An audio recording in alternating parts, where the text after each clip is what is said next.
Impact Reports. We would ask that you keep your microphones off during this recording. If you have any questions throughout the next hour or so, you can place them into the chat, and we will be recording this meeting as a whole.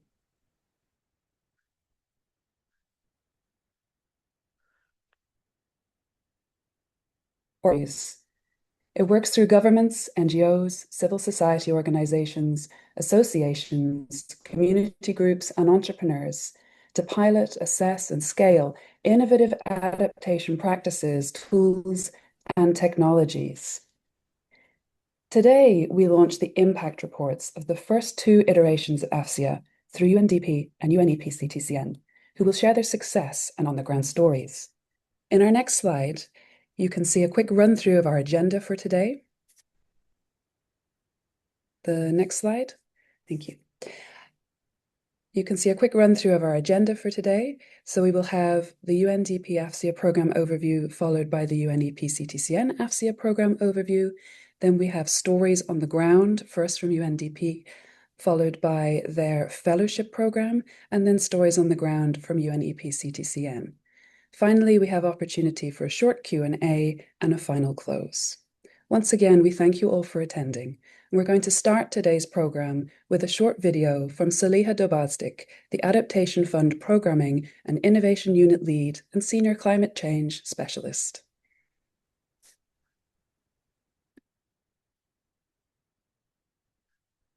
Distinguished colleagues, partners, and hosts from the United Nations Development Program and United Nations Environment Program, along with Climate Technology Center and Network, and other champions of climate resilience, and many friends. It is an honor to stand here on behalf of the Adaptation Fund as we mark a much anticipated milestone, the launch of the AFCIA Phase 1 Impact Reports. What these reports show is that innovation, particularly when locally led, is one of the most powerful tools against climate change. Across the Global South, the first phase of AFCIA has delivered results that have exceeded our early expectations, such as empowering communities and reaching millions of people worldwide, supporting a diversity of grassroots innovations that range from floating farms to digital fisheries platforms, restoring landscapes. Together, these initiatives have restored or protected tens of thousands of hectares of land, directly improving the livelihoods of tens of thousands of households, and driving financial sustainability. Very impressively, the UNDP report has found that 59% of the supported organizations are now generating revenue, moving from grant dependence to sustainable business models. These projects have already unlocked nearly $4 million in follow-on funding. From indigenous seed banks to picture-based insurance for smallholder farmers, AFCIA has shown that some of the most effective adaptation happens when modern technologies are coupled with and work with traditional knowledge, and when women, youth, and cooperatives lead the way. These reports contain more than just data. They are a roadmap for the future. As AFCIA continues to grow with new partners like World Food Programme, UNIDO, and Pacific Community and others, the lessons captured by UNDP and UNEP-CTCN will help guide the next steps. We have seen that small, flexible grants paired with technical coaching and investment brokering can unlock massive potential.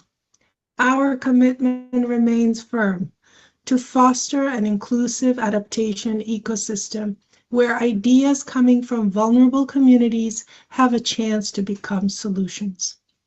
When we launched the Adaptation Fund Climate Innovation Accelerator at COP25 in Madrid, our goal was bold: to bridge a gap in climate finance by empowering local actors to test, gather evidence, and scale groundbreaking adaptation solutions. A few months later, the AFCIA program started implementation under the most unusual circumstances. We found ourselves in the thick of a global pandemic with an outlook that was anything but certain. And yet, over the years, these programs have proven resilient, and popular and in great demand. And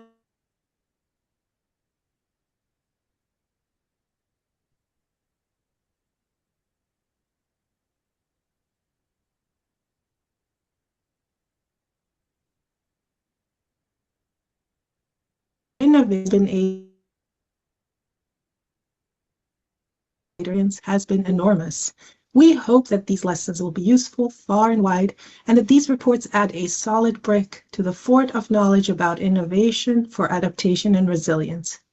For our part, the Adaptation Fund is committed to supporting vulnerable countries and communities in finding creative solutions to the challenges of today, and we look forward to our continued involvement in this important and exciting work. Thank you. Oh, a huge thank you to Saliha and, of course, to the Adaptation Fund for envisaging and launching this. As you've just heard, many exciting achievements that have happened across this program and the great things that they've been able to do. And of course, that couldn't have happened without our other funders and implementing partners who have been supporting and delivering AFCIA on the ground. So I will hand us across now to Ángel Gutierrez, who is going to talk to us from the European Commission. Yes, hello to all and good morning here from Brussels. I'm delighted on behalf of the European Commission, European Union, to participate today in this event and also welcome you all to this Scaling Local Adaptation in the Global South event, which also gathers practitioners from all over the world that have been involved in this important initiative supported by the European Union, by the Adaptation Fund, and together with UNDP to promote innovation and locally led solutions to adaptation. Today, it's also a moment to gather experiences, to know better how we have addressed these problems and what lessons we have learned from this program. As adaptation it's indeed crucial to put in place to adapt to impact of climate change all over the world.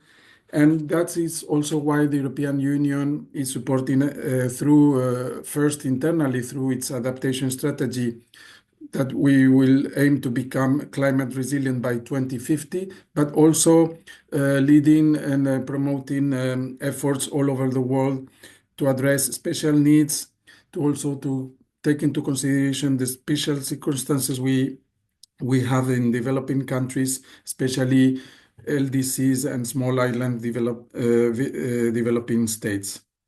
The EU has been supporting efforts to scale up adaptation finance and also to engage constructively with developing countries to address barriers and constraints for adaptation finance.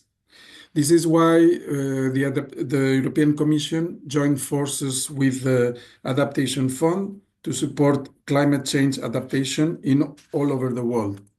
This has included a 100 million euro contribution to the Adaptation Fund and also support to adaptation in different contexts and through the Global Gateway Initiative, where we support also finance and scaling up finance to address investment in key infrastructure for adaptation.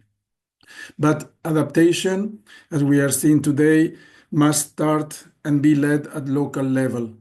So this is because it needs to be an inclusive, locally owned and participative process if we want to succeed.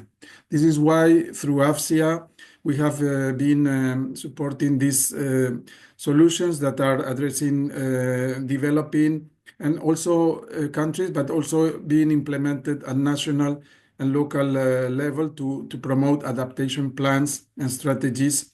This is an effort that we can congratulate today that we have achieved through AFCIA and is crucial to achieve solutions and also to get examples that can be replicated later in different countries and regions. And adaptation is also a dynamic process, so it's indeed context sensitive It's based on local and regional specificities. And this is why we need to identify the priorities, options, and needs that are basic at each level. Through UNDP support with AFCIA, we have been implementing this program, Adaptation Fund Climate Innovation Accelerator, and through a support also from the European Union of 10 million euros. Today, it's an opportunity then, therefore, to get acquainted with the locally led initiatives supported, what has been this program supporting in different regions of the world, and also fostering innovative adaptation practices, tools, technologies in communities in different countries. So with this, I would like to thank again our partners from UNDP, AFCIA team, of course, the Adaptation Fund, and especially I would like to thank all the beneficiaries and practitioners that have been working through this project, supporting local communities, fostering collaboration, creating in the end a more resilient and sustainable future for all and for their communities, but also for all. Let's continue, therefore, to learn from each other, share experiences, and I look forward today to act together, to learn and listen to your experiences, to act together to protect our planet in the future. Thank you for your attention. Thank you, Angel. It is wonderful to hear from you, and I'm particularly pleased to hear you highlight your work towards locally led actions, and of course in your support to UNDP, AFCIA, particularly this really drives funding to the ground level, to those who need it the most. So thank you very much for that. I will now hand us across to UNDP. So Yusuke Taishi is going to tell us a little bit about their vision when they became a partner to the Adaptation Fund AFCIA program. All right, thank you. Good afternoon, everyone. My name is Yusuke Taishi. I'm leading UNDP's Global Climate Change Adaptation team. It's a real pleasure to be here with you today. I'd like to begin by thanking the Adaptation Fund, the European Union, UNEP-CTCN, and the AFCIA grantees and partners for your support and participation in this important report launch and subsequent discussion. I would like to start by acknowledging that the global responsibility to tackle climate change is paramount, as you may be already aware. Communities everywhere, especially the most vulnerable, are experiencing profound disruptions to their lives, livelihoods, and environments. The urgency to act has never been greater. In this decisive moment, locally led adaptation has proven to be one of the most effective, powerful ways to ensure that those most affected are not only included in solutions, but are shaping and driving them. UNDP's commitment to locally led action is long-standing and steadfast. By strengthening capacities, forging systemic connections, and helping bridge the financing gap, UNDP is ensuring adaptation begins where it matters most, which is at the community level. I would like to highlight UNDP's work on locally led action and climate change adaptation more broadly. UNDP has endorsed the principles of locally led adaptation, emphasizing 8 key principles to empower local communities in effectively addressing climate change at the grassroots level. The UNDP Small Grants Program has been instrumental supporting nearly 30,000 projects across 136 countries with a total investment of $838 million, amplifying the voices and initiative of civil society and community organizations. Another highlight is the Adaptation Innovation Marketplace, AIM, a strategic multi-partner platform led by UNDP, which has been designed to scale up adaptation efforts at the local level, with a focus on civil society, governments, non-governmental organizations, indigenous and community groups, entrepreneurs, young innovators, and women-led enterprises. The marketplace aggregates resources and technical supports to facilitate local access to climate change adaptation finance. Now, I want to talk a bit about UNDP AFCIA. The UNDP AFCIA program was born out of this conviction.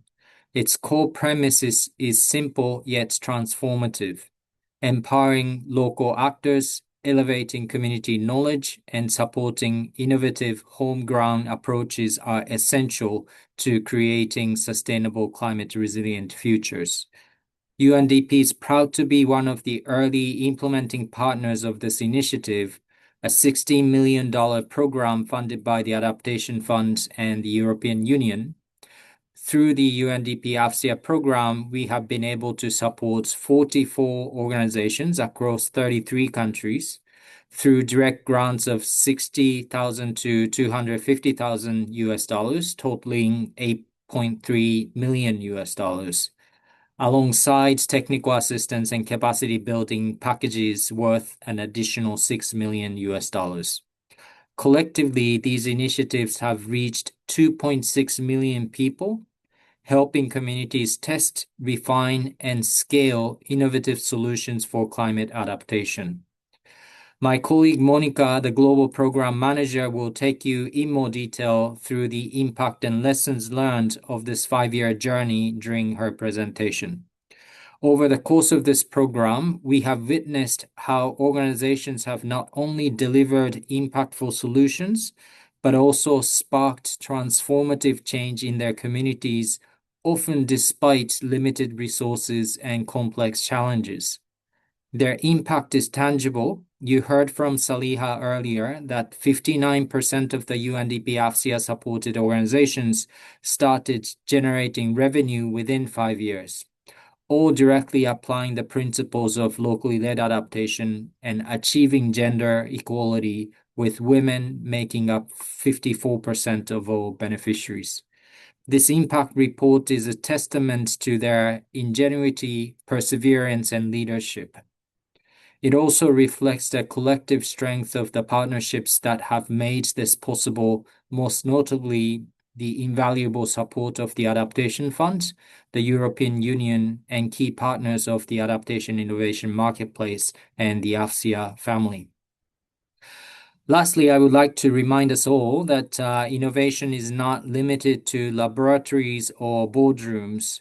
It flourishes in forests, farms, and villages when communities are leading the way to not only survive, but thrive. Thank you very much. Thank you, Yusuke. A wonderful overview there and really leading us into the very exciting different initiatives that you have been delivering. I will hand it straight across to Ariasta Nigrom, who is going to speak to us from UNCTCN. Thank you, Eleanor. Good morning, distinguished guests, partners, and colleagues around the world. Thank you for the opportunity provided to CTCN to say a few words, adding to the remarks of my distinguished colleagues at the launch of AFCIA One Impact Report. Today is not only about looking back at results. It is about learning what works, what doesn't work, and how we can move faster and more effectively in delivering climate solutions where they are most needed. As we all know, current NDC commitments still place us on the trajectory of the temperature overshoot. This means that innovation and climate technology must now come into full force. But innovation alone is not enough. Solutions must deliver for communities, be requested by users, and be rapidly deployed in a real-world context. This is where CTCN's mandate and AFCIA's approach are truly distinctive. CTCN is at the right time and the right place to plant the seed of innovative transformational change through climate technologies that support both decarbonization and community resilience. We bring extensive climate expertise, a proven technical assistance business model, and a growing portfolio of innovative technologies. Just as importantly, we have the agility to meet developing countries where they are, working hand in hand with national institutions and in close collaboration with the world-leading organization. AFCIA is a strong expression of this approach. Through small-scale targeted pilots and technical assistance, AFCIA shows that limited and scarce resources can be used efficiently and strategically. These technical assistance allow us to test climate technologies in real conditions, to understand what works, what doesn't, and why before scaling up. Crucially, we also have learned that stronger the ownership by the country's focal point on technology, national designated entities, the more successful a pilot is likely to be.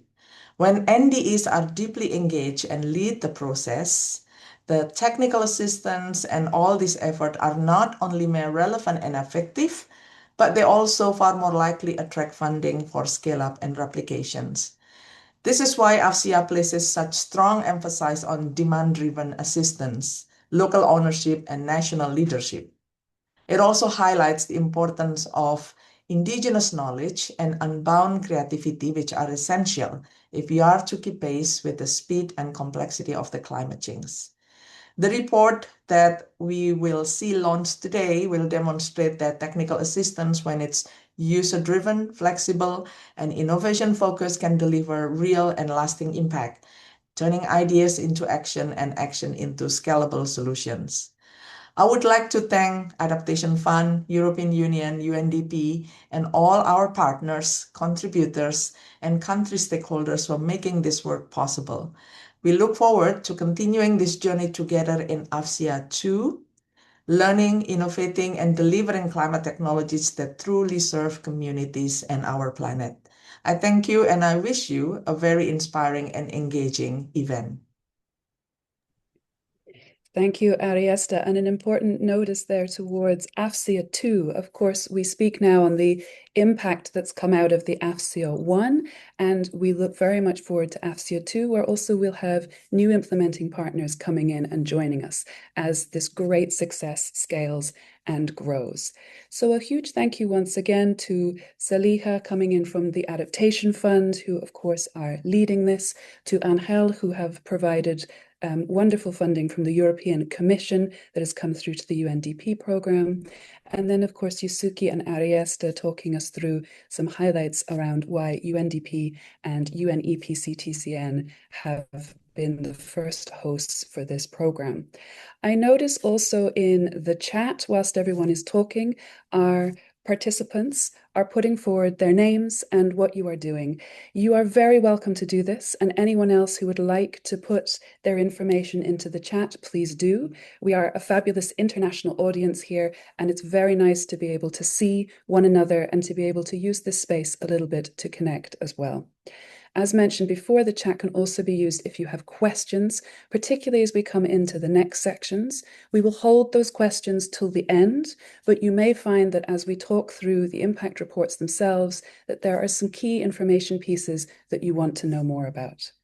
So without further ado, we will move into the impact reports. It's very exciting to launch these today. And firstly, we're going to hear from Monica Barrero. We will then hear from Nadège Trosilier. And together they will speak us through first the UNDP report and then the UNEP-CTCN report. So Monica, I hand across to you to introduce UNDP AFCIA Impact Report. Thank you so much, Eleanor, for the opportunity. So I would like to take you very briefly through the UNDP AFCIA project and the key findings, impacts, and lessons learned captured during this 5-year journey. Next one, please. As presented previously by Yusuke and also mentioned by Saliha, this is a $16 million project that supported 44 initiatives across 33 countries, mainly implemented by NGOs and CSOs that were testing, refining, and implementing tools, technologies, and practices that build resilience at the local level and following the locally led adaptation principles. Next, please. So out of these $16 million, $8.3 million were channeled directly through grants, mainly in the African region, Asia and the Pacific, and then to a lesser extent in Latin America and the Caribbean, Europe, and the Arab states. These grants came together with a package of approximately $6 million that came in the form of technical assistance, investment brokering, direct mentorship, and peer-to-peer learning and knowledge exchange. Next, please. Here you can see the distribution of the same grant amount, but categorized by the type of solutions that we supported. This is the classification of the innovation for adaptation sectors as classified by the Adaptation Fund. So you can see at the right part of the graph that the majority of the solutions were tackling food security issues. Nature-based solutions was the second largest bucket of grants. And then to a lesser degree, a mix of different innovations that were dealing with disaster risk reduction, early warning systems, frugal innovation, rescuing indigenous knowledge, innovative adaptation financing, or urban adaptation. Next, please. This is, I would like to highlight here the aggregated impact of the AFCIA project implemented by UNDP. Basically, 2.6 million direct and indirect beneficiaries were benefited. And I know there are many data here, but I would like to highlight, for example, a few of them, that more than 29,000 hectares of land were restored or protected as a result of the collective efforts of our local partners. More than 21,000 households declared to have improved their livelihoods. More than 47,000 individuals declared to have improved productivity or professional skills. And as Saliha and Yusuke also mentioned, collectively, the UNDP AFCIA grantees unlocked more than $4 million in additional sources of financing opportunities, public or private grants, to mention some. Next, please. Here, I would like to focus on the incredible change that the AFCIA partners, supported by UNDP, basically demonstrated during these 5 years. As mentioned before, at the beginning, 20% of the AFCIA partners were generating some sort of revenue, and after their participation in the program, almost 60% of them were reporting some sort of revenue generation, ranging from $10,000 to $100,000 annually. Actually, out of those 59%, 32% are generating currently $100,000 annually, which is the first step that we believe will give sustainability to these initiatives and will enable them to scale and replicate. Likewise, 40% of the partners created a new market in markets that didn't exist before, a new service, a new product, a new solution in a market that didn't exist before, and 9% proved concepts or tested early innovation pilots utilizing these grants. Next, please. So the impact report, which we invite you to consult and read, has been prepared, categorizing not only the impact and the examples, but also the lessons learned per topic. So in the case of UNDP AFCIA, and the same with UNEP-CTCN, we classify the impact in terms of innovation for adaptation, showing examples, climate and environmental resilience, socioeconomic resilience, scalability and investability, and lessons learned and best practices with different categorization as well. Next, please. So we have lessons learned on adaptation and resilience, lessons on innovation for adaptation, on locally led adaptation, on gender equality and mainstreaming, on replicability and scalability, and knowledge generation and exchange, which are very insightful, and we invite you to read in detail. Given the short time that we have today, I will just focus on 5-6 main lessons learned that we believe are unique of the UNDP AFCIA program. Next, please. So the first one is about local ownership and flexibility.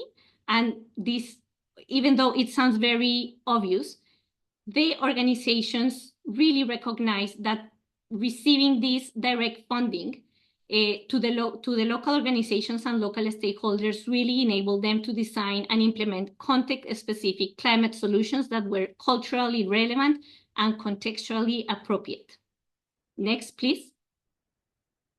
In terms of capacity building, we saw over and over again through the AFCIA project that failure must be recognized as an integral part of the innovation process. This means that we should not be scared about failing or encountering setbacks and see them as failures, because innovation involves an iterative process that provides valuable learning opportunities to refine these solutions, these business models, and these practices and tools. Another thing that I want to highlight here is that not a lot of funders are willing to take the risk to fund innovation. So this UNDP AFCIA was highly recognized as a unique project that was willing to take this risk and test new solutions until they reached a more mature stage. Next. Lessons learned on financial sustainability. I would like to highlight here that the diversified revenue streams and unlocking private investment were key to the financial sustainability of adaptation initiatives. In UNDP AFCIA, we focused a lot in working with our partners that are mainly NGOs and CSOs, who were perhaps stronger and more used to unlock additional finance from public sources or international development sources, but exploring ways in which their own initiatives generated revenue or preparing themselves and strengthening their capacities to unlock private capital was a unique feature as well of the UNDP AFCIA program. Likewise, strategies to strengthen market linkages, secure product certifications, and develop strong buyer relationships were central to the success of many of these projects. Next, please. In terms of scalability, and this also sounds like a simple lesson learned, but it was very important. Grantees and local communities recognized and informed us that the flexibility of the grant was highly valued, because evolving local needs and environmental challenges require a flexible type of grant that could enable the organizations and the local communities to respond quickly and implement adaptive management measures to ultimately success with their initiatives. And the phase funding models were also essential for scaling and sustaining innovation. In the case of AFCIA, we granted one round of funding for the 44 initiatives, and the second round of funding was completely tailored towards the scaling and replication of these initiatives. This worked quite well because it enabled the communities and the local organizations to refine their business models and their solutions as they were learning, hand by hand with the mentorship, the technical assistance, the learning opportunities, and the investment brokering. Next, please. Last but not least, we invite you not only to read the UNDP AFCIA report, but visit our UNDP AFCIA website, where you can find different knowledge management and communication material, like an interactive dashboard, a catalog with all these solutions that you can filter per topic, per region, per country, videos of all these innovators, and different blogs. So with that, over to you, Eleanor, and thank you for the time. Thank you, Monica. And just to highlight that a very small note came in there from one of your team members as well, Harris. He put something into the chat saying that when you speak about revenue, this is actual revenue that has been generated. We take out during those statistics grants at that point. So it is actual revenue generated on the ground. Thank you so much for all of that information, Monica. We will now move straight across to Nadège Trosilier from UNEP-CTCN, our program manager. Nadège, please tell us about your volume. Thank you very much, Eleanor, and thank you very much, Monica, for driving us UNDP report. I'm now going to present UNEP-CTCN report. As you can see on this slide, our program was also a 5-year journey. We started in 2020 and we ended in October 2025. We implemented 25 projects in 23 countries. Next slide, please. As you can see, with this geographical balance, we have 44% of our projects that were implemented in Africa, 28% in Asia and the Pacific, 24% in Latin America and the Caribbean, and 4% in Eastern Europe. Globally, 52% of the projects were implemented in least developed countries or seeds. Next slide, please. The UNEP-CTCN AFCIA program was a 6.8 million USD program. 5 million were funded by the Adaptation Fund and the CTCN co-funded by 1.8 million. The way this budget was divided, splitted by regions can be seen on the screen. The 3.5 million was used from the Adaptation Fund budget to implement technical assistances, and the full 1.8 million provided by CTCN was also used to implement technical assistances. The 1.8 million that is left was used to develop communication, knowledge, and sharing materials to make sure that whatever lessons learned, guiding principles that we could extract from all these initiatives, all this experience could be shared with other countries, with other partners, with other colleagues. Next slide, please. In terms of beneficiaries, and you can see we have more than 200,000 direct beneficiaries and more than 2 million indirect beneficiaries. 58% of these direct and indirect beneficiaries were men, right? 32% were women, 20% of the technical assistances directly targeted youth, right? 80% were targeting adults. As you can see, we trained mainly governmental officers, because part of the specificity and differentiation between UNDP and UNEP program was that UNEP-CTCN program was mainly working with the governmental institutions. So we trained a lot of governmental officers as well as communities benefiting from the decision-making processes that were strengthened or created for these governments. And as part of this process of training the users and the administrators of the system, 37% were women. Just to give you an example of the kind of tools that were developed at governmental levels, it was early warning system, for example, where we collected climate data and made sure that this climate data could be delivered to the communities in a timely and reliable manner. But we will come to that later on. Please, next slide. So this is a bit the impact that we were able to monitor and to report during this 5 years implementation program. As you can see, we have implemented, as I said, 25 projects. Out of these 25 projects, 15 were acceleration, as we call them, which means that we were piloting, testing technologies, climate adaptation technologies on the ground with the countries, either at community level or at governmental level. And 10 of the projects were more on the enabling environment side, because if you want to strengthen and to ensure that technology can access market, then you need somehow policies, regulations, standards, framework. You need to establish the rules that will come along with this market, with these technologies, and will enable the private sector to grow and to provide the technologies to the future users. So we had this differentiation, 15 projects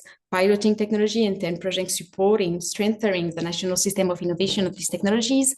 As you can see, we benefited 947 municipalities with an improved, a new or strengthened early warning system, which can also be an agro-meteorological platform or a multi-hazard platform. So these platforms enable the community, the populations, to be better informed and aware of any climate hazards that could arise. We made technical guidelines and trainings, both towards the governmental officers as well as the users, the communities, the direct beneficiaries, and we restored or rehabilitated more than 3 million hectares of lands, natural assets. Next slide, please. We have tried to simplify a bit the portfolio of these 25 projects, and we have categorized these 25 projects into 3 main categories. Early warning systems, where, as I said, we could find as well the agro-meteorological platforms, multi-hazard platforms, and early warning system both for flood and for forest fires. We worked a lot on water management like rainwater harvesting systems, as well as aquifer recharge, aquifer mapping, flood mitigation barrier, flood sensors technologies, and we worked quite a lot on food security, the same as UNDP. Food security remains a very important sector when you work with least developed countries and seeds. In terms of food security, we worked quite a lot on solar-powered irrigation system, which is called SPI in this graph.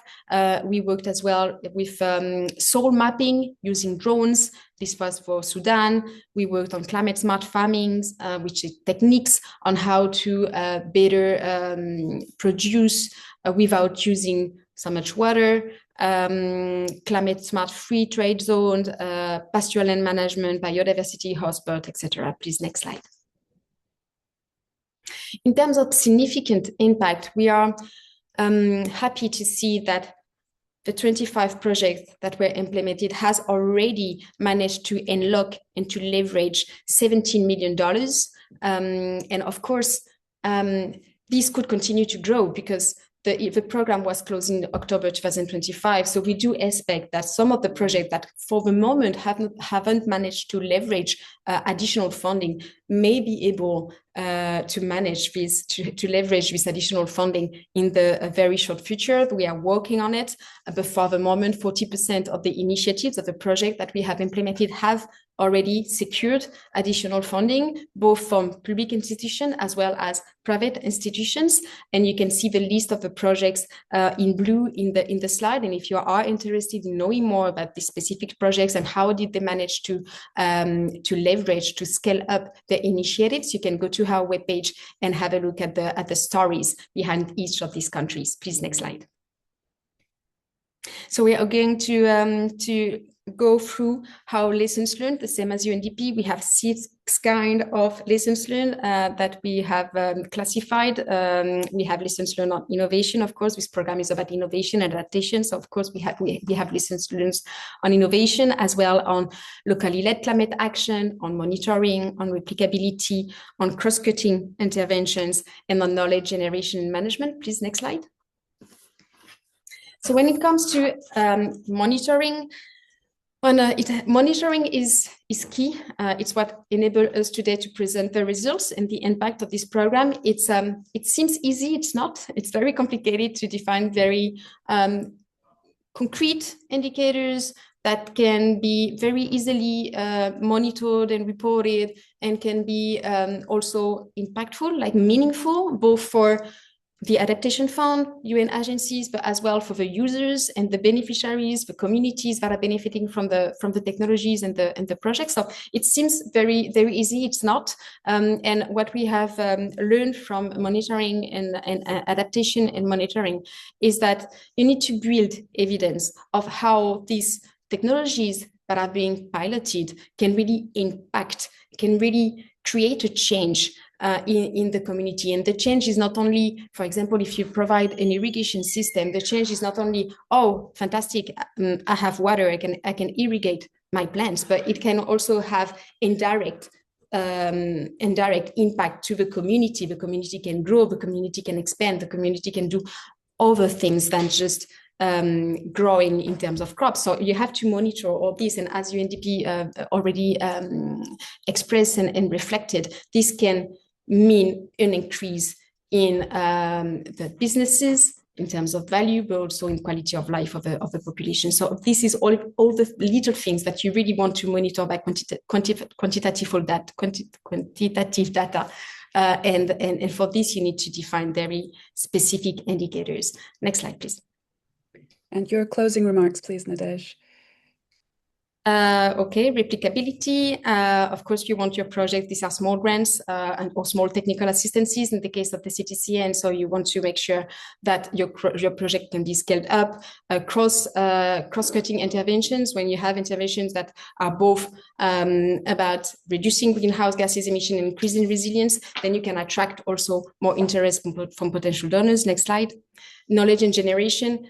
It's good to train and to make sure, it's very important to make sure that the communities, the direct beneficiaries, understand how to use the technology and how to make it to use it completely independently. But it's also very important to share these lessons learned, to communicate what you have learned with the other participants. And here, the resources, of course, during these 5 years, we have done quite a lot: photo reportage, fact sheets, videos, a dashboard, and you can find all of these in our webpage. Thank you so much. Thank you so much, Nadège. It's wonderful to hear about both of these impact reports from our program managers who have been overseeing these. But of course, what we always want to hear is what has happened on the ground. So first, let us dive into the UNDP AFCIA program, which Monica spoke to us about. And I would like to invite Dr. Deepayan Day, the program director of the South Asian Forum for Environment, to tell us about his experience being on the ground with this program. Thank you, Eleanor, for this wonderful opportunity. And thank you, Team AFCIA, to deliver us a climate resilient solution, which is basically a locally led adaptation taken from the farmers of Bangladesh and India. Can I have the first slide, please?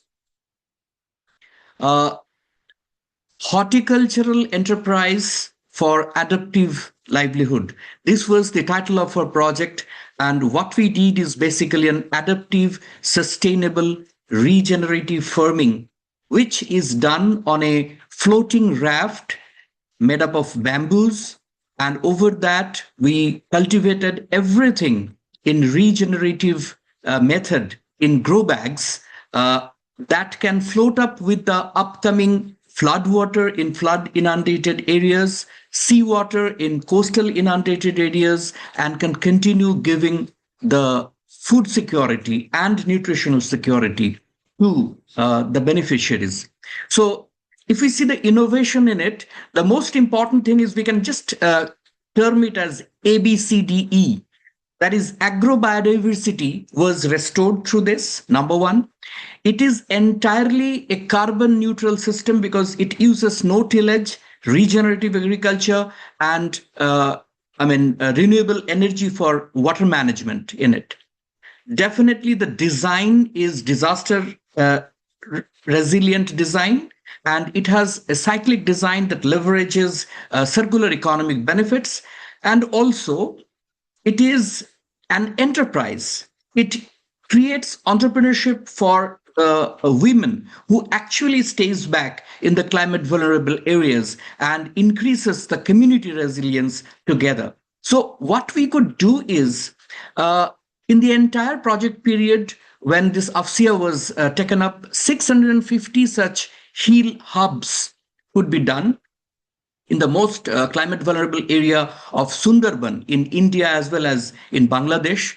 And 5,700 farmers were trained in this, 20 farmers producers organizations formed, and advanced capacities were built in more than 2,500 farmers who are still doing this in the form of cooperatives. Now, during the process of this, this entire project, we could leverage a grant fund of $325,000. This includes the recent JEF funding from the World Bank groups. And more recently, we have just unlocked $500,000 from State Bank of India. That is in a very innovative model that we are going to propel this whole project. So the sustainability indicators are given here, so we can just have a look on this.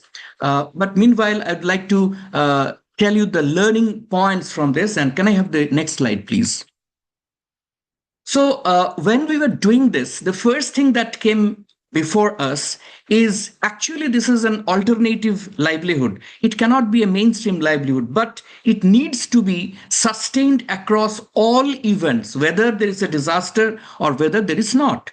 So what we did is integrated with this float farming, co-farming, like crab fattening, fish culture, algae culture, that is seaweed cultivation. Also, over these floating rafts, we did apiculture, that is bee farming, and also we did poultry now. So this type of integration spreaded the risk. That was a very important learning lesson for us, that even during the normal period, when there is no disaster, when there is no flood, they can still grow some cash crops, and that continues to give the cash flow in their hand. The next important thing is we found that if we have a blended financing model, which recently we got from the State Bank of India, that is, part of it should be a grant, which is, say, around 30 to 35%.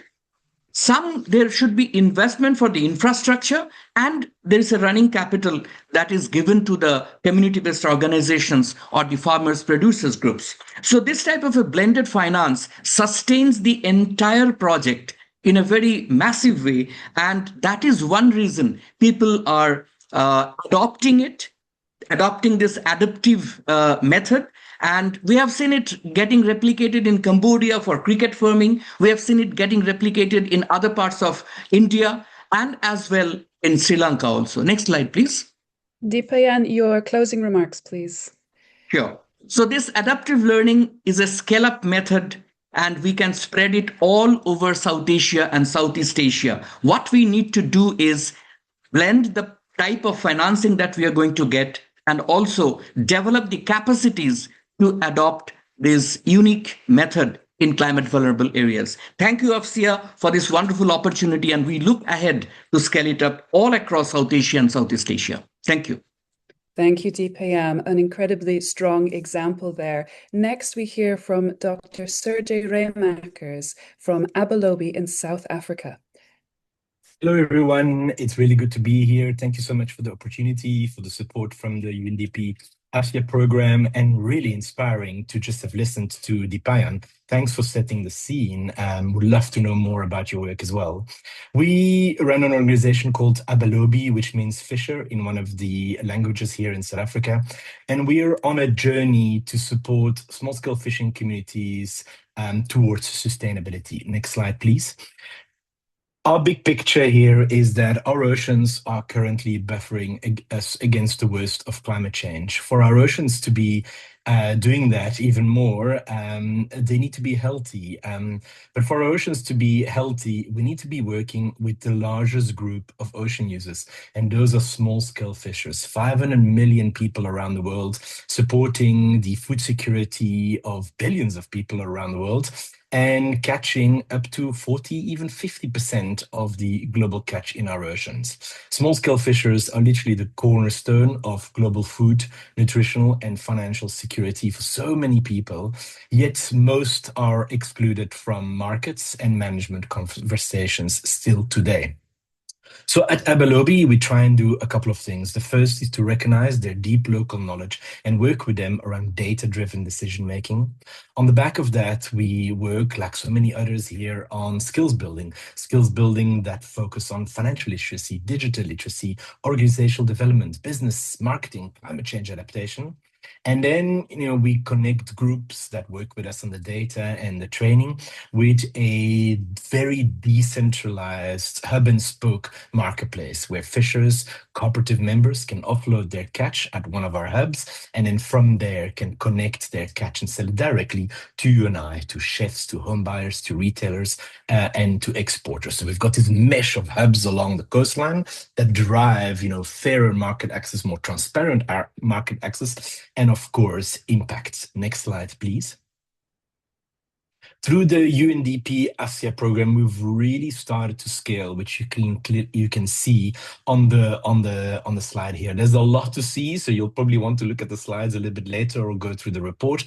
But just to give you a feel of it, the focus is not just on providing one product or one service. The focus is very much on trying to generate three-dimensional impact, focusing on the social aspect, food security, collective action, gender equity, and roles for women in fisher communities. On the economic side, it's of course about fair trade, but it's also about economic value retention. It's also about a job creation. And then from an ecological point of view, it's on the back of that socioeconomic breeding space, trying to shift fisher behavior towards more abundant resources. Towards more stable catch, moving fishers away very often from fishing potentially illegally, fishing for very overfished stocks, towards fishing for more abundant stocks that they can then connect with the market. Next slide, please. There are many lessons, and I recognize quite a lot of the sort of the report lessons in the slide here. The key piece here is, of course, scaling deep. It is not just about scaling up or scaling out, working with governments, replicating in other countries. It's also about scaling deep, making sure that the solutions, the models, the operations can be as community owned as possible, can potentially be owned by a producer organization or a cooperative, to really embed in the daily life and to try and drive scale way past the project. That would be our biggest lesson, our biggest learning that we need to remind it of every day. And then, the second one is perhaps echoing what Dipayan was showing in his slides, is that very often we're talking about, subsidizing initial R&D, initial iteration piloting with grant funding. And as the project matures and there's some kind of revenue stream, there's this jump to look at commercial capital, equity, loans, etc. In our experience, there's no jump. There's a gradual process, and that gradual process is filled by blended finance. How do we start blending in grant funding, concessional loans, forms of equity to create a capital stack that really starts scaling the social enterprise? That would be my second lesson. Thank you very much. Thank you so much, Sergey. Really great to hear. And there's some questions going on in the chat around blended finance as well. So wonderful to hear you speaking to that a little bit. We are now going to move to Professor Abra Chandri, who is going to speak to us about a cross-cutting element of the UNDP program for AFCIA. Professor Abra, you are from the Sayed Business School at the University of Oxford. Please tell us about how you have been working with AFCIA. Wonderful. Well, thank you so much, and good afternoon and good morning, everyone. It's a real pleasure to be here. So, I'm the academic lead for this UNDP AFCIA Fellowship Program. But let me start by briefly outlining what this program is. So, the UNDP AFCIA Fellowship Program is a structured academic practice partnership that embeds global business schools, including the Oxford MBA and MSc students, directly into the AFCIA-supported climate adaptation project. So the aim is very practical here, and it's to strengthen locally led adaptation initiatives through hands-on technical support, from business schools, and to generate field-grounded evidence, impact evidence on resilience, livelihoods, and adaptation finance. And I've been engaged in this program for the last 3 years. Since 2023, this collaboration has connected academic capabilities of 69 fellows. These are MBAs and MSCs from various schools, with real implementation needs across the UNDP AFCIA portfolio. So from Oxford's perspective, the clearest impact is the value created for grantees. So if you look at the slide, across these programs, fellows have delivered over 150 project-specific outputs for the different AFCIA projects, and these include things like creating business and sustainability strategies, creating funding and investment roadmaps. In often cases, we're also looking at impact measurement frameworks. Lots of projects come and say, look, how can we go beyond the measurements that are required? What can we do for the next round of funding as well? And then also looking deeply into more technical issues like the feasibility studies, and looking at carbon and biodiversity credits, which offers new revenue and potential sources for the projects that they were not really thinking about that. So crucially, this support targets area where locally led organizations most often face constraints. It's about how do we build the right financial strategies, how do we create sustainable planning, how do these projects look at their impact, and how do they scale that, rather than focusing on the technical innovation itself, which we believe very much comes from the projects itself because they're on the ground. So our intent with this program is not to offer just short-term advice, but build durable capacities, create tools, frameworks that the grantees can continue using well beyond the fellowship period as well. And this is particularly important for locally led adaptation, where strong local solutions, often struggle not because they're not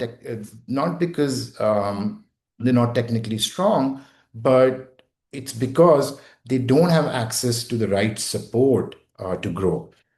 So to give you, quick concrete example, one of the AFCIA project, the fellow was helped a project working on climate resilient livelihoods, and they developed this revenue and funding strategy that complemented the current grant funding. And the organization, reported and came back to us and said, look, we're now using this model, not just for fundraising, but for our internal planning as well and decisions as well. So the impact, hopefully lasts much longer and beyond the fellowship as well. So if you look at Oxford's contribution, Oxford's role really is to translate academic training into practical value. And the program deliberately combines two complementary streams. One, of course... Abra, I'm going to have to ask you to condense these into a quick closing statement. Okay, I will quickly close this. Okay. So when we look at what really the impact stands out to be, I think there are two things that we have to think about here. One really is, the outputs that the fellows create for the grantees, and these are not abstract themes, but it's also the value that creates for students, because we're creating the next generation for students. So to conclude here, this program works because it is intentionally designed around practical impact for grantees, for learning, and for the future of climate action. And we at Oxford are very proud to be part of this collaboration and see strong potential for continued learning and scale. Thank you so much. Thank you, Abra. Really interesting to hear what you've been doing, cross-cutting through the UNDP AFCIA program. And now we're going to move across to our other volume, the UNEP-CTCN AFCIA program. And here we're going to hear some more stories on the ground, starting with Uttam Singh, who is the Assistant Vice President from RMSI Nepal. Uttam, please. Thanks. Yeah. So we implemented one very useful and innovative project in Nepal.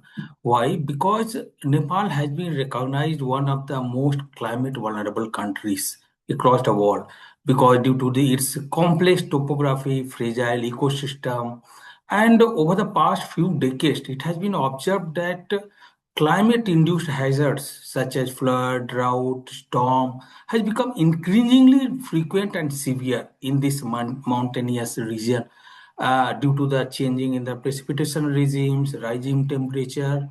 So what are the sector that is most getting affected due to the change in the climatic pattern and severity, increase in the severity level of climatic hazard is the agricultural sector. And it is widely viewed as one of the most climate sensitive sector under the climate change scenario. Why? Because due to its strong dependence on weather and climatic condition, and that poses significant risk to the agricultural productivity, farmers' livelihood, and overall the food security in the country. So hence, based on all these contents, there was a need to introduce a appropriate, innovative climate resilient adaptation measures to strengthen the resilience and the long-term sustainability of the agricultural system in the context of ongoing climate change. So within that context, the implementation of the improved climate information services represent one of the critical and key adaptation strategy to enhance climate resilient agricultural system in the country, and that was the objective of the technical assistance. So this context, we developed one automated platform. This is a digital platform that delivered a timely and automated localized digital climate, weather, and agricultural advisory. So what is the useful of this system? The major the beauty of this system is that this is the end-to-end system that utilize the climate and weather information and the agricultural data to generate automatically weather forecast based agro-meteorological advisory to suggest the farming community when to sow, when to irrigate, when to fertilizer application, what is the ideal time to apply the pesticide. So this through this system, the entire the advisory is being generated automatically, and then simultaneously once it is updated, simultaneously it is disseminated to the farming communities, to the registered farming communities, to the multiple dissemination channel, that is SMS, WhatsApp, email, web portal. And the other application, the beauty of this application, that in the existing scenario, DHF, that the Department of Hydrology and Meteorology, which are the main department who generate the weather forecast information, they have some weakness. Their precision level is not up to the mark. Even sometimes they are afraid to forecast, provide the forecast across the community. So what we did, we employed a bias correction mechanism in the tool itself to improve the temperature and precipitation forecast, because to improve the accuracy level. So this is the technique that already embedded in the system. It is also a automated process Gautam, your closing comments, please. Yeah. So what is the benefit? So benefit of this system is to enhance climate resilient system in the agricultural sector, to improve the agriculture productivity. And what is the next step? So next step is because this has been developed and tested in the three pilot municipalities in the Nepal. But is the next solution? During the testing phase, it came up very well. The farming community were very excited to receive this kind of information. So as a first step to scale up across the country, and then the improve the weather forecast technology, so that they can produce the precise and accurate agro-meteorological advisory. And there is a weak infrastructure, IT infrastructure particularly in the rural area. To strengthen the IT infrastructure, mostly currently they rely on the SMS based. Very few community they have the smartphone system. So improve the IT infrastructure and then to dissemination mechanism to be more versatile, not only the SMS. And then it should be financially sustainable through the integrated API operational cost into the government budget. I'm going to have to stop you there, but thank you. Yes, that is so. That is Thong. This is the final wording from my side. Thank you so much. Yeah. Thank you. A wonderful project. And now we're going to hear a second one from Aldo Zamoroni, who's the project coordinator at Particia, Mozambique. Thank you very much for the invitation and for the opportunity to share our experiences from Mozambique. In the Zambezi River Basin, we often see smallholder farmers facing a combination of pressures that make agriculture increasingly fragile, with these challenges ranging from water allocation, soil degradation, or very limited access to high-tech farming technologies. What we often see is that these challenges translate into lower yields, higher vulnerability, and also fewer livelihood options for rural families. Therefore, our project set out with a very practical question: how can we design a water, food, energy system that is realistic for smallholder farmers, affordable to maintain, and also resilient to climate change? What we develop is an integrated and modular water, food, energy system with a simple idea behind. Instead of promoting one single technology, we created a flexible package where farmers can select the components that match their technical but also their financial capacities. The system includes 4 core technologies: solar pumps for irrigation, aquaponics, biodigestion, and composting. What makes this approach innovative is modularity, where farmers don't need to adopt everything at once, but they can, for example, start with solar irrigation and later add composting or biodigestion as their resources and capacities allow, which makes the system scalable not only within a single farm, but also across different regions in Mozambique, where you can find very different agroecological but also economic conditions. One of the main findings we saw on the field was a shift in confidence between farmers, where they realized that climate resilience technologies are not only for large commercial farms, but they can also be adapted, simplified, and owned by them. As an organization, for us as Practica, one of the key lessons is that innovation in adaptation doesn't always have to be high-tech. It could also mean designing systems that are context appropriate, modular, and financially realistic, so that farmers can adopt them at their own pace. And these are basically also the next steps after this project is that through targeted dissemination, capacity building for local stakeholders, we're aimed to the local government to set up some demonstration plots in order to show these technologies to the farmers. Thank you so much, and I look forward to the discussions. Thank you so much, Aldo. And next we have a short video from St. Kitts and Nevis to show us a little bit about what they've been doing.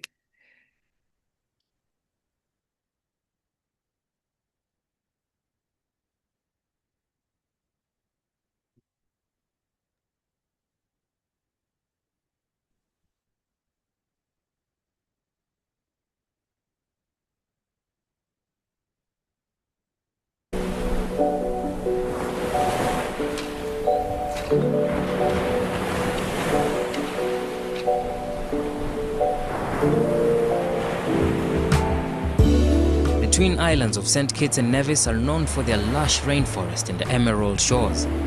But access to fresh water is becoming a real problem for this jewel in the Caribbean Sea. 2023 saw the country's driest rainy season on record. It shows how drought and climate crises are posing a serious challenge to traditional ways of life. Freshwater supply has been a serious concern for our citizens of St. Kitts and Nevis. The forecast has predicted that the increase in dry spells will continue. With water demand also expected to double over the next 10 years, can drought-focused technology help these islands adapt?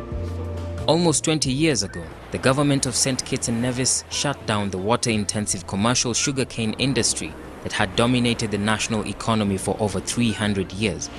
Since then, the country has focused on expanding tourism and diversifying agriculture. For that to happen, it requires us having a steady supply of water to feed not just within the tourism sector, but also within the agriculture sector. But the islands depend almost entirely on rainwater to grow food. And over the past 20 years, drought has become a serious problem for farmers. Once ago, you could have planted and depend and sure that you're going to get rain and you're going to get your food watered. But now, you don't see it happen. It's less rain. I used to wonder what they say about climate change, but I've been into it. I've seen it.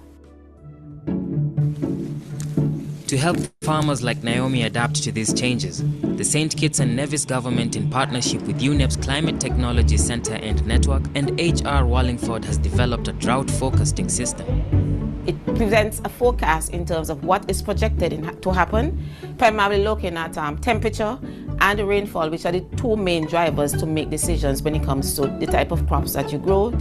The system combines data from satellites, climate models, the St. Kitts Meteorological Station, and strategically placed sensors across the island.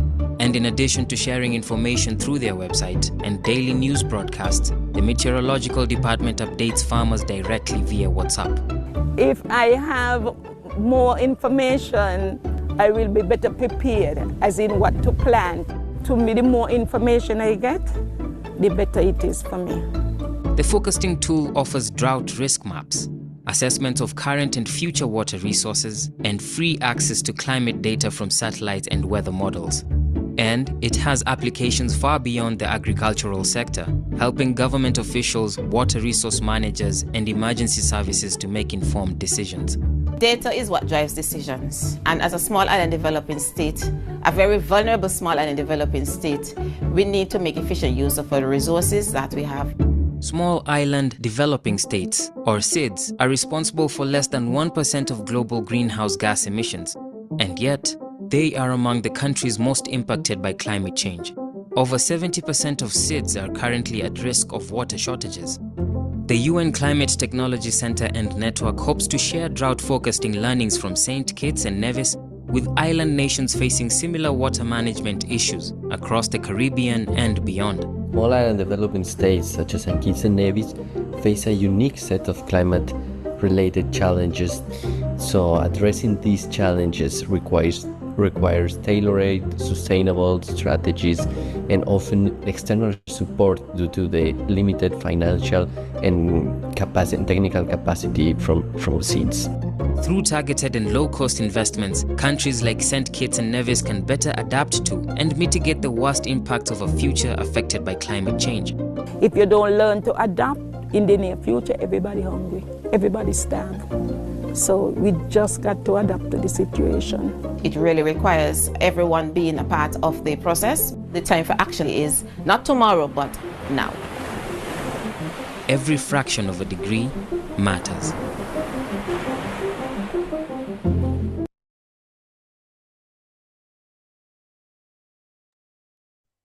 We've had a wonderful tour around some of our different AFCIA initiatives.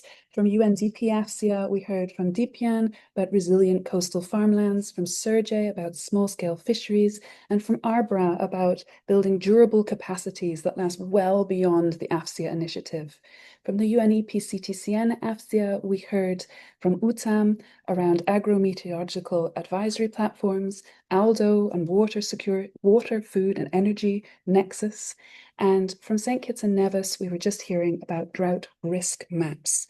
So we know that AFCIA covers a wide range of initiatives, covers a wide range of countries, and has created very strong impact, all of which you can see in the 2 volumes of the AFCIA Impact Reports. We have the links on the slide right now, and also you'll be able to find these online, and the links have been placed into the chat as we've been going through this. Also within the chat, there are a number of links to more information about the initiatives, such as blogs and videos. A few questions have come up whilst we've been going through this webinar. So firstly, Aldo, I would like to ask you to come back for one moment for us. We had a question from Kai Kim.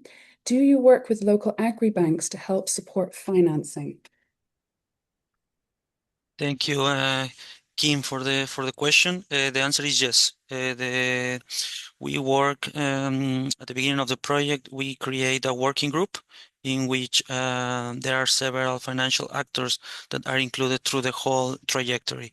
So they provide very nice feedback in order to keep all the implementation realistic in terms of credit lines that they have available for farmers, in terms of interest rates that farmers need to be aware, or in terms of how do they need to back up one-to-one investments, for example, this type of things. So they are taken on board since the beginning of the working group through the whole trajectory.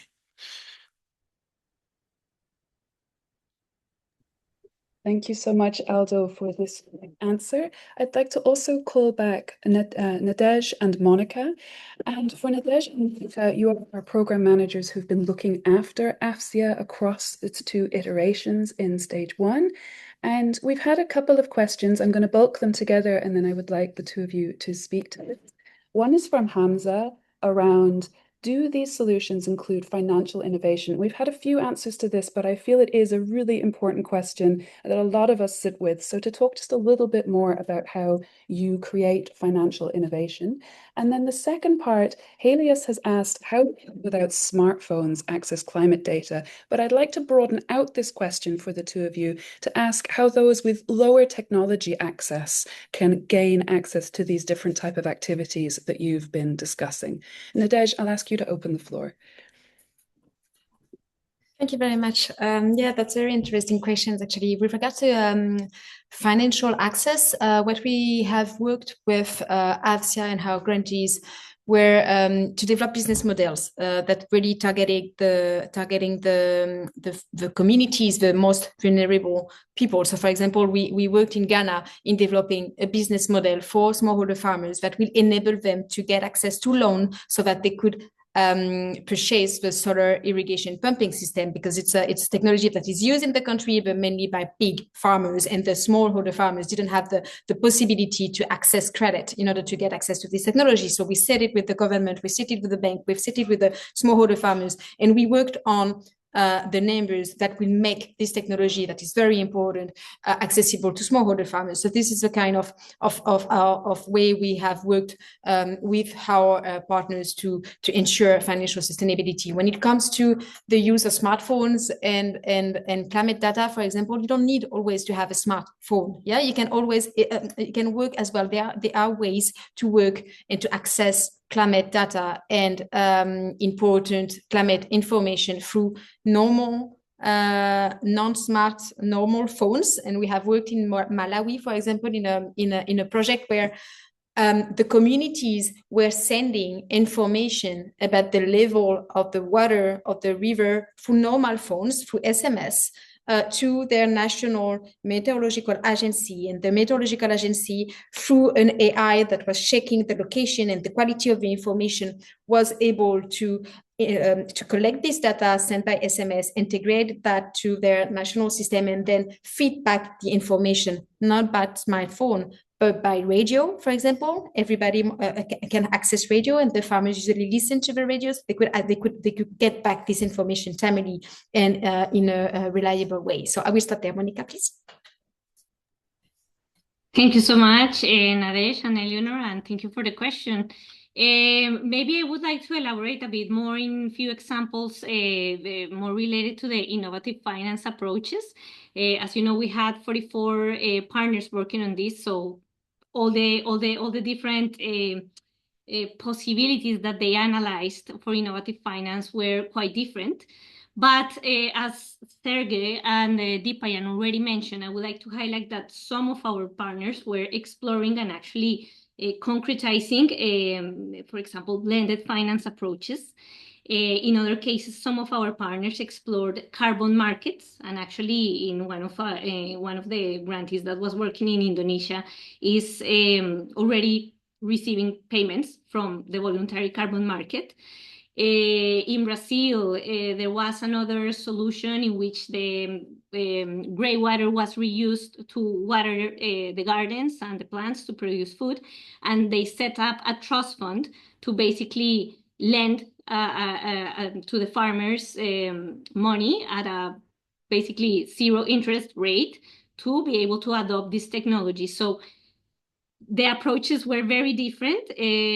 Also in West Africa, the approach was to scale the innovation with public funding, with an eco-construction technique. So it all looks very different. But I second what Nadesh said, going back to the question about the technology. Not always you need the most advanced technologies. We also work with partners that were implementing early warning systems with normal cell phones, and sending notifications through the schools, for example, and that proved to be very, very effective. Over to you. Thank you both. And Monica, just one final question for yourself.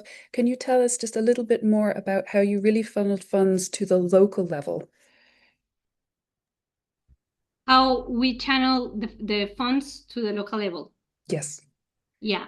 Well, in this case, the call for proposal was very broad. It was a global call for proposals targeted to NGOs, CSOs, basically any sort of community-based organization that was registered in the Global South. So it was quite open, and we worked through these organizations. As part of these 44 initiatives, we work with indigenous communities and tribes.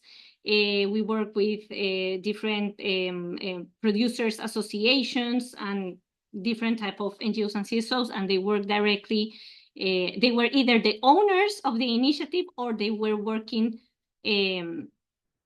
completely in co-creation with the communities if we were working more with an NGO. So the different type of grantees also had different types of composition. Thank you so much. And thank you hugely to both of you for being the program managers who delivered this and allowed AFCIA to run on the ground in both of its locations.